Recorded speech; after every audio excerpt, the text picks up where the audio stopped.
नमस्ते मित्रों, नमः शिवाय।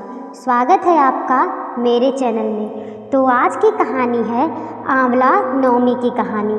आंवला नवमी को ही अक्षय नवमी भी कहा जाता है। आंवला नवमी के दिन आंवले का भोग लगाना, आंवले के नीचे भोजन बनाना, इसका बड़ा ही महत्व है। इस दिन आंवले को खाना नहीं चाहिए, आंवले की पूजा की जाती है। और इस दिन आंवला नवमी के दिन आंवला नवमी की कथा सुनना बहुत ही महत्वपूर्ण है। तो आइए चलिए हम लोग आंवला नवमी की कथा सुनते हैं। एक राजा था, उसका प्रण था वह रोज 1.25 मन आंवले दान करके ही खाना खाता था। उसका नाम आंवल्या राजा पड़ गया। एक दिन उसके बेटे बहू ने सोचा कि राजा इतने सारे आंवले रोज दान करते हैं, इस प्रकार तो एक दिन सारा खजाना खाली हो जाएगा। इसीलिए बेटे ने राजा से कहा कि उसे इस तरह दान करना बंद कर देना चाहिए।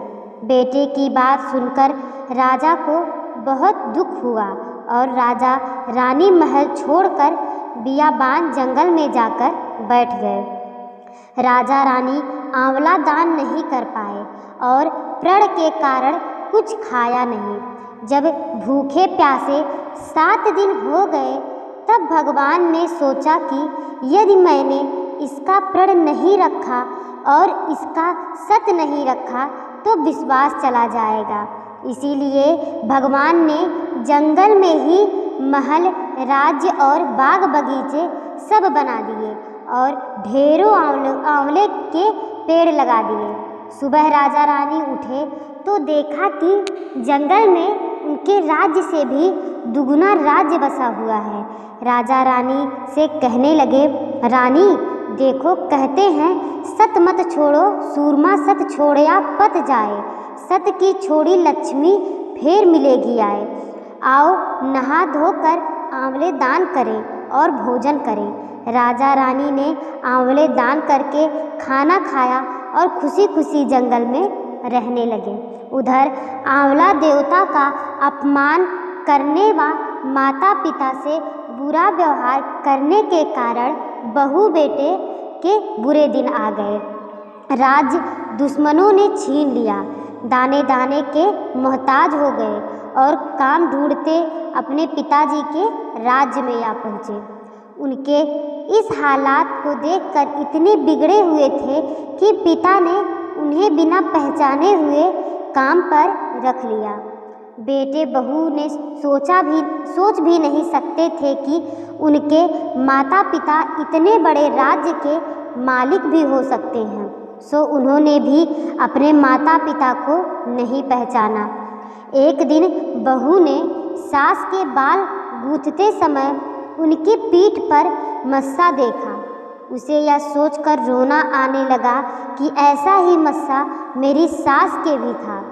हमने ये सोचकर उन्हें आंवले दान करने से रोका था कि हमारा धन नष्ट हो जाएगा। आज वे लोग ना जाने कहाँ होंगे। यह सोचकर बहू को रोना आ गया और आंसू टपक पड़े। आंसू सास की पीठ पर गिरने लगे। रानी ने तुरंत पलट कर देखा और पूछा कि तू क्यों रो रही है। उसने बताया कि आपकी पीठ पर जैसे मस्सा है, उसी तरह मेरी सास के पीठ पर भी था। हमने उन्हें आंवले दान करने से मना कर दिया, इसीलिए वो लोग घर छोड़कर चले गए थे। तब रानी ने उन्हें पहचान लिया और सारा हाल पूछा और फिर उसके बाद अपना हाल भी बताया। अपने बेटे बहू को समझाया कि दान करने से धन कम नहीं होता बल्कि बढ़ता है। बेटे बहू भी अब सुख से राजा रानी के साथ रहने लगे। हे भगवान, जैसे राजा रानी का सत रखा वैसे ही सबका सत रखना, कहते सुनते सारे परिवार का सुख रखना। तो आज की कहानी यहीं तक थी। आशा करती हूँ दोस्तों यह कहानी आपको ज़रूर अच्छी लगी होगी। यदि मेरी कहानी अच्छी लगी हो तो मेरे चैनल को लाइक करें, सब्सक्राइब करें और शेयर करें और ऐसे ही अच्छी अच्छी कहानियों को सुनते रहें। धन्यवाद दोस्तों।